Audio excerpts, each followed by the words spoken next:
క్రీస్తునాథుని యందు ప్రియమైన సహోదరి సహోదరులారా, ప్రభువైన యేసుక్రీస్తు నామములో మీ అందరికీ శుభములు పలుకుతూ సామాన్యకాల 17వ ఆదివారం వాక్య పరిచర్యకు మిమ్మందరినీ సావధానముగా ఆహ్వానం పలుకుతూ ఉన్నాను. ఈనాడు ప్రత్యేకముగా మొదటి పట్టణాన్ని మనము ధ్యానిస్తూ ఉన్నాం. ఈ మొదటి పట్టణాన్ని మనము ఆదికాండం నుంచి తీసుకొనబడింది. ఒక తండ్రి తన యొక్క కుమారుడిని గద్దిస్తూ ఉన్నాడు. అసలు స్వేచ్ఛ అనేటువంటిది ఇవ్వటం లేదు. ఈ కుమారుడు బాధపడుతూ ఉన్నాడు. ఏంటి నాన్న, నేను ఏది చెప్పినా సరే మీరు వినట్లేదు, నేను ఏమి మాట్లాడినా సరే అసలు మీరు వినట్లేదు, కనీసం నా ఉద్దేశం ఏంటో కూడా మీకు నేను చెప్పడానికి నాకు కొంచెం స్వేచ్ఛ ఇవ్వండి అని చెప్తూ ఉన్నాడు కుమారుడు. కానీ తండ్రి మాత్రము ఆ కుమారుడికి చెప్తూ ఉన్నాడు, నేను చెప్పినదే నువ్వు చెయ్యాలి, నేను చెప్పినట్లుగే నువ్వు నడవాలి, నేను చెప్పినట్లుగే నువ్వు ఆచరించాలి అని చెప్తూ ఉన్నాడు. ఆ చిన్న బాలుడు పెరిగి పెద్దవాడయ్యాడు. పెద్దవాడైన తరువాత ప్రియ సహోదరి సహోదరులారా, తన ఆలోచన విధానం అనేటువంటిది కూడా మారింది. అప్పుడు ఈ పెద్దవాడిగా అయినటువంటి ఈ యొక్క కుర్రవాడు, యవనస్తుడిగా ఉన్నటువంటి కుర్రవాడు తన తండ్రి చెప్పినటువంటి మాటలని ఇప్పుడు ఆయన తూచా తప్పకుండా పాటించట్లేదు, ధిక్కరిస్తూ ఉన్నాడు.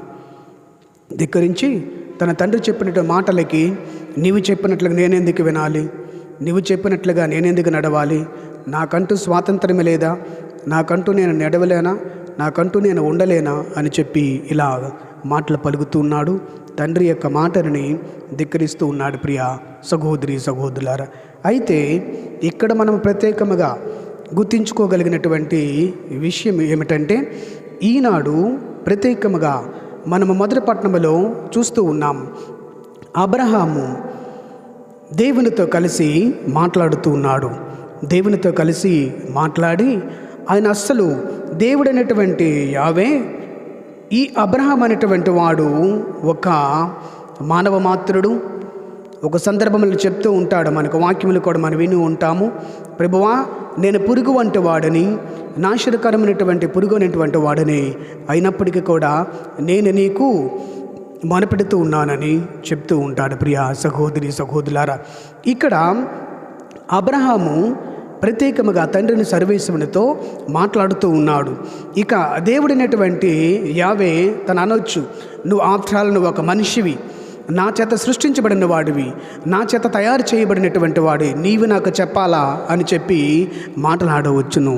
కానీ తండ్రి అయిన సర్వేశ్వరుడు అతనికి ప్రత్యేకముగా అవకాశం ఇచ్చి మాట్లాడడానికై ముచ్చటించుకుంటూ ఉన్నారు వారి ఇరువురిని. ప్రియ సహోదరి సహోదరులారా, ఈ సందర్భం అనేటువంటిది మన వాక్యంలో చూసినట్లయితే ప్రత్యేకముగా ఈ అబ్రహాము దగ్గరికి 3 వ్యక్తులు వచ్చారు. ఈ 3 వ్యక్తులు వచ్చిన తర్వాత 3 వ్యక్తులలో ప్రత్యేకముగా 2 సైలెంట్గా కూర్చుని ఉన్నారు. అందులో ఒక వ్యక్తి మాత్రమే మాట్లాడుతూ ఉన్నాడు. ప్రియ సహోదరి సహోదరులారా, ఆ ఒక్క వ్యక్తిని ప్రత్యేకముగా తండ్రి అయినటువంటి సర్వేశ్వరుడని, తండ్రి దేవుడని మనం నమ్మవచ్చును. ఎందుకంటే ఆయనే చివరగా ఈ అబ్రహాముతో ముచ్చటిస్తూ ఉన్నాడు ఆ రోజునాడు. ఇక వారు ఆతిథ్యాన్ని స్వీకరించారు. అక్కడి నుంచి వాళ్ళు బయలుదేరి వెళుతూ ఉన్నారు. వాళ్ళు బయలుదేరి వెళుతున్నటువంటి ఆ సందర్భాన్నే ఈరోజు మనము వాక్యాన్ని ధ్యానిస్తూ ఉన్నాం. అయితే వారు ఆ మనుషులు అక్కడ నుండి లేచి సొదొమ వైపు చూచిరి.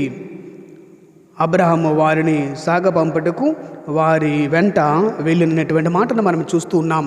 వీరు అబ్రహాము దగ్గర నుంచి సొదొమ వైపు ప్రయాణం చేసి వెళుతూ ఉన్నారు. వెళుతున్నటువంటి ఆ సందర్భాన్ని ఈరోజు మనం చూస్తూ ఉన్నాం. మరి దేవుడు తనలో తాను ఇట్లా అనుకొనెను, నేను చేయదలిచిన కొన్నివి అబ్రహామునకును చెప్పకుండా దాచెదనా అని చెప్పి సర్వశక్తిమంతుడైనటువంటి దేవుడు చెప్తూ ఉన్నాడు. అసలు అబ్రహాముతో చెప్పవలసిన అవసరమైనటువంటిది దేవునికి ఎందుకు? దేవుడు తన ప్రతి నిర్ణయం కూడా తను తీసుకోవచ్చును. ప్రతి ఒక్కటి కూడా తనకు తాను చేయవచ్చును. కానీ దేవుడు అబ్రహాముని తన స్నేహితుని వలె భావించాడు. కాబట్టి తన యొక్క స్నేహితుడైనటువంటి అతనుకు చేస్తున్న ప్రతి ఒక్క విషయాన్ని కూడా తనతో ముచ్చటించడము, సంభాషించడము అనేటువంటిది అవసరమని చెప్పి తాను చేయబోతున్నటువంటి విషయాన్ని అబ్రహాముతో ముచ్చటించదని చెప్తూ ఉన్నాడు. ప్రియ సహోదరి సహోదరులారా, అయితే ఈ ముచ్చటించినటువంటి ఈ విషయాన్ని నేను అంటూ ఉన్నాడు, నేను సొదొమ గొమొర్రా అనేటువంటి ఈ యొక్క పట్టణములను నిజం నాశనం చేయబోతూ ఉన్నాను అని చెప్తూ ఉన్నారు. మన యొక్క చరిత్రలో ప్రత్యేకంగా మనం చూసినట్లయితే హిరోషిమా, నాగసాకి అనేటువంటి ప్రాంతంలో మరి బాంబు పేలిళ్ళ వర్షం అనేటువంటి కురిసినప్పుడు, ఆ బాంబు పేలిళ్ళు అనేటువంటి పడుతూ ఉన్నప్పుడు ఒక తల్లి తన యొక్క చెంకలో ఉన్నటువంటి బిడ్డను ఎత్తుకొని ఆ బాంబుల నుంచి తప్పించుకొని పారిపోవడానికి ప్రయత్నం చేస్తూ ఉన్నది.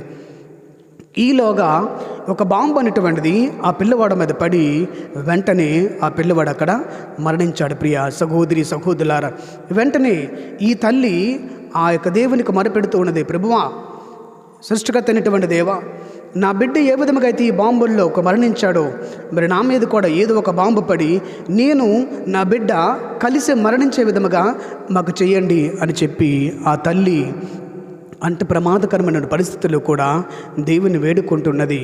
ఆవిడ వేడుకున్నదో లేదో కొద్ది క్షణాలలోనే ఆమె మీద కూడా ఒక పెద్ద బాంబు అనేటువంటిది పడి ఆ తల్లి కుమారుడు ఇద్దరు కూడా అక్కడ మరణించడం అనేటువంటి జరిగింది. ప్రియ సహోదరి సహోదరులారా, మరి ఈ హిరోషిమా, నాగసాకి అనేటువంటి ఆ యొక్క బాంబు పేడిళ్ళు, ఆ యొక్క విధ్వంసంలోను, ఆ ప్రమాదకరమైన పరిస్థితులలో అనేక మంది, కొన్ని వేలల్లో లక్షల్లో చాలామంది మరణించారు. చాలామంది ప్రాణం పోగొట్టుకున్నారు. చాలామంది నిరాశ్రయులయ్యారు. చాలామందికి చేతులు కాళ్ళు లేనటువంటి వారు, అంగవైకల్యం కలిగినటువంటి వారు, వారు ఎవరో ఎక్కడుంటారో కూడా తెలియనటువంటి విధముగా వారు ఉన్నారు. ఇలాంటి దుర్బలమైనటువంటి జీవితాన్ని వారందరూ కూడా జీవించారు. ప్రియ సహోదరి సహోదరులారా, మరి ఇప్పుడు తండ్రి అయిన సర్వేశ్వరుడు ఇలాంటి విపత్తులు ఉన్నటువంటి ఒక భయంకరమైనటువంటి విపత్తుని కోసము అబ్రహాముతో తండ్రి అయిన సర్వేశ్వరుడు, తండ్రి దేవుడు ఆయన మాట్లాడుతూ ఉన్నాడు. ఇదిగో అబ్రహాం, నేను ఈ సొదొమ గొమొర్రా అనేటువంటి ఈ పట్టణములను నేను నాశనం చేయబోతూ ఉన్నాను అని చెప్పి ఆయనతో ముచ్చటిస్తూ ఉన్నాడు. అప్పుడు ప్రియ సహోదరి సహోదరులారా, ఈయన చెప్తున్న మాట ఏమిటంటే, ప్రభువా, నీవు నీతియుక్తమైనటువంటి వాడువు, మానవులందరినీ కూడా సరిసమానంగా చూసేటటువంటి వాడువు, నువ్వు దయ కలిగినటువంటి వాడు. అలాంటి దయ కలిగినటువంటి నీవు ఈ విధముగా మానవులను నాశనం చేస్తావా, మానవుని ఈ విధముగా నువ్వు చంపేస్తావా అని చెప్పి ఈయన ఈ అబ్రహాము దేవునితో ముచ్చటించి మాట్లాడుతూ ఉన్నాడు. ప్రియ సహోదరి సహోదరులారా, ఇక అబ్రహాము అదే విధముగా దేవునికి జరిగినటువంటి సంభాషణలో మనము చూసినట్లయితే చాలా చక్కగా మనకి అర్థమవుతున్నది. మానవుడైనటువంటి ఈ అబ్రహాము దేవుడైనటువంటి సృష్టికర్త అయినటువంటి ఆయనకి, న్యాయమూర్తి అయినటువంటి ఆయనకి, సర్వసం కూడా శక్తి కలిగినటువంటి ఆయనతో ముచ్చటించి చెప్తూ ఉన్నాడు, ప్రభువా, వీరిని నువ్వు నాశనం చేస్తావా అని చెప్పి ప్రభువుతో ఆయన మాట్లాడుతూ ఉన్నాడు. ప్రియ సహోదరి సహోదరులారా, అప్పుడు అబ్రహాము కుమారులు అతని కుటుంబములను నాకు తరువాత కూడా దైవ మార్గమును అంటిపెట్టుకొని నీతి ధర్మమును పాటించుటకు అతనిని బుద్ధిపూర్వకముగా ఎన్నుకుంటుని. ఈ విధముగా నేను అతనికి మాట ఇచ్చినట్లు అంతయు నెరవేర్చుదను అని చెప్తూ ఉన్నారు. ప్రియ సహోదరి సహోదరులారా, అయితే ఇక్కడ తండ్రి అయిన సర్వేశ్వరుడు అసలు ఎందుకు అబ్రహాముతో చెప్తున్నాడు అంటే, దేవుడిచ్చినటువంటి జ్ఞానము కొద్దీ, ఆ దేవుడిచ్చినటువంటి జ్ఞానం ఏమిటంటే, ఏది మంచిదో ఏది చెడ్డదో, ఏది పాటించాలో ఏది పాటించకూడదు, ఎలా జీవించాలో ఎలా జీవించకూడదు, ఇదంతా కూడా దేవుడిచ్చినటువంటి జ్ఞానమే. ఆ జ్ఞానము కొద్దీ, ఆ విచక్షణ జ్ఞానం కలిగినటువంటి ఈ అబ్రహాము దేవునితో అంటున్నాడు, ప్రభువా, నీవు నీతియుక్తమైనటువంటిది ఏంటువంటి దేవుడు, నీతికి ప్రకారంగా పరిపాలించినటువంటి దేవుడు, మానవులందరూ కూడా నీకు సరిసామానులే. అలాంటి నీవు మరి ఈ ప్రజలను నాశనం చేయడానికి నువ్వు ఏ విధముగా పూనుకుంటున్నావు అని చెప్పి తనను ప్రత్యేకముగా అడుగుతూ ఉన్నాడు. మరి అడిగి అని చెప్తూ ఉన్నాడు, ప్రభువా, 22వ వాక్యం, అంతటా ఆ మనుషులు సొదొమ వైపు వెళ్ళిపోయిరి, కానీ అబ్రహాము దేవుని ఎదుటనే నిల్చుండెను. అతడు దేవుని సమీపించి, ప్రభు, దుర్జనులతో పాటు సజ్జనుల సైతము నాశనం చేయుదువా చూడండి ఎంత సాహసించి అడుగుతున్నాడు, ప్రభువా దుర్జనులతో పాటు సజ్జనులు కూడా నాశనం చేస్తావా అని అన్నప్పుడు, మీకు మధ్యలో నేను చెప్పినట్లుగా హిరోషిమా నాగసాకి అనేటువంటి ఆ ప్రాంతంలో బాంబు పెళ్లిలు జరిగి విధ్వంసమైనటువంటి జరిగినప్పుడు అందులో దుర్జనులు సజ్జనులు అందరూ కూడా మరణించారు. ఈ దుర్జనులు అనేటువంటి వారు మరణించాలి, సజ్జనులు అనేటువంటి వారు ప్రత్యేకముగా నిలవబడాలి, దేవుని వాళ్ళ ముఖాముఖిగా దర్శించాలి, ఈ లోకంలో న్యాయయుక్తమైనటువంటి జీవితాన్ని వారు జీవించాలి. కానీ అక్కడ వారు ఏ విధంగా అయితే జరిగిందో అదే విధంగా ఇక్కడ మనం చూస్తూ ఉన్నాము. ఈయన అడుగుతూ ఉన్నాడు, ప్రభువా దుర్జనులను సజ్జనులకు ఒకే తీర్పిస్తావా నువ్వని చెప్పి ఆయన అడుగుతూ దేవునితో సంభాషణ చేస్తూ ఉన్నాడు. ఆ పట్టణంలో సజ్జనులు 50 మంది ఉన్నచో వానిని బట్టి అయినా ఆ నగరమును నాశనం చేయకుండా కాపాడునా అని చెప్పి ఇలాగ దేవునితో ఒక్కొక్కటి అడుగుతూ ఉన్నాడు. ప్రియ సహోదరి సహోదరులారా, ఇక దేవుని ముచ్చటించి అడుగుతున్నటువంటి ఈయన అసలు వీరిని ఎందుకు, ఈ సొదొమ గొమొర్రా పట్టణంలో ఉన్నటువంటి వారిని అసలు ఎందుకు ఆయన నాశనం చేయాలనుకుంటున్నాడు అనేటువంటి విషయాన్ని దానికి మనకు మరికొద్దిగా ఎక్స్ప్లెనేషన్ అనేటువంటిది మనకు కొంచెం రూఢిగా అది విషయం మనకు తెలియాలంటే ఎజెకీయేలు గ్రంథము 16వ అధ్యాయము 49వ వాక్యం నుంచి మనం చూస్తే, మీ చెల్లెలైన సొదొమ ఆమె కుమార్తెలు పాపములు ఏమనగా పొగరు,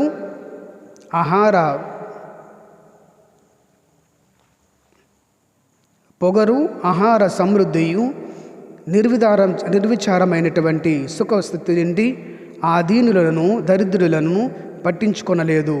అవి తలబిరుసుతనముతో నేను అసహ్యించుకొను కార్యములు చేసిన గనుక నేను దానిని నాశనం చేసేతని అని ఈ సంగతిని నీకును తెలియనని చెప్తూ ఉన్నారు. ప్రియ సహోదరి సహోదరులారా, 51వ వాక్యంలో నీవు చేసిన పాపములలో సమరయ నగరము కూడా చేయలేదు, నీవు దానికంటేను హేయమైనటువంటి పనులు చేసేటివి. నీ రోత పనులతో పోల్చినచో నీ తోబుట్టువులు నిర్దోషులేమయో అని అనిపించును అని చెప్తూ ఉన్నారు. ప్రియ సహోదరి సహోదరులారా, ఇక ఈ సొదొమ గొమొర్రా ఉన్నటువంటి వారు ఈ పాపము చేయాలి, ఈ పాపము చెయ్యకూడదు, ఈ పాపం అనేటువంటిది మేము శుభ్రంగా ఉండాలి అనుకున్నటువంటి తారతమ్యం అనేటువంటిది లేకుండా పాపములో వాళ్ళందరూ కూడా జీవించినటువంటి వారే ప్రియ సహోదరి సహోదరులారా. అందుకని వారందరూ కూడా దేవునికి చిత్తానికి విరుద్ధముగా, దేవునికి చిత్తానికి వ్యతిరేకముగా అనేకమైనటువంటి పాపములు చేసి దేవునికి దూరముగా ఉన్నారు. ఇక మనం చూసినట్లయితే ఈ అబ్రహాము దేవునితో సంభాషణ చేస్తూ ఉన్నాడు. మరి మనకు బైబిల్ గ్రంథంలో అనేక మంది సంభాషణలు చేశారు. అబ్రహాము సంభాషణ చేశాడు దేవునితో. మరి మొదటగా మోషే సంభాషణ చేశాడు, అనేక మంది ప్రవక్తలను సంభాషణ చేశారు, అదే విధంగా కీర్తనాకారుడు కూడా సంభాషణ చేశాడు. కానీ ఇక్కడ తన ప్రజల కోసమై ముఖాముఖిగా దేవుని దర్శించి మాట్లాడినటువంటి వ్యక్తులు ఎవరు అంటే మొదటగా అబ్రహాము మాత్రమే.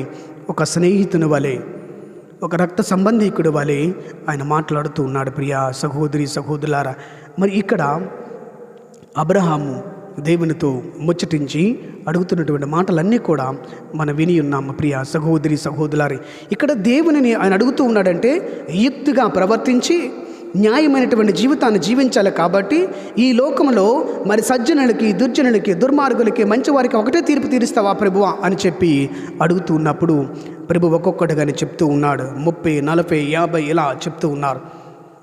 ఇక వాక్యాన్ని మనం చూసినట్లుగానైతే ఆ యొక్క సొదొమ అనేటువంటి గొమొర్రా అనేటువంటి ఆ పట్టణములలో నీతియుక్తముగా దేవుని చిత్తాన్ని పాటించినటువంటి ఒకే ఒక కుటుంబం అనేటువంటిది ఉంది.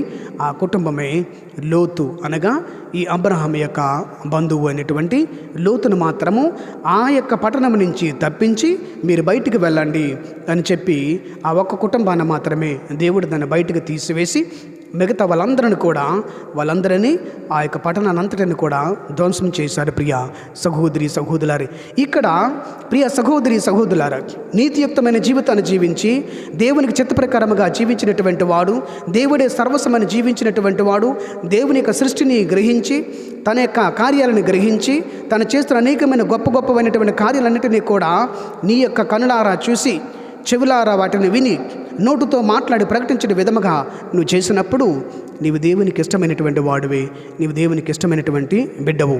అలాంటి వారిని నువ్వు ఎక్కడున్నా, నీవు ఎలాంటి పరిస్థితుల్లో ఉన్నా, నువ్వు ఎలాంటి హేయమైన పరిస్థితులు ఉన్నప్పటికీ కూడా ఆయన తిరిగి తన కోసమై రప్పించుకుంటూ వస్తాడు. తిరిగి తన కోసమై ప్రత్యేకముగా దేవుడు మరలుస్తూ ఉన్నాడు. కాబట్టి పాపాత్మమైనటువంటి మన జీవితాన్ని దేవునికి మనం సమర్పించుకోవాలి. ప్రియ సహోదరి సహోదరులారా, మరి కుటుంబంలో ఈ విషయాన్ని మనము మాట్లాడుకున్నట్లయితే, ఒక తండ్రి తన కుమారుడిని, ఒక కుమారుడు తనకు తండ్రిని తిరుగుబాటు చేస్తూ, మాట్లాడుతూ, కించపరుస్తూ, అవమానపరుస్తూ అనేకమైన విధముగా జీవిస్తూ ఉన్నారు.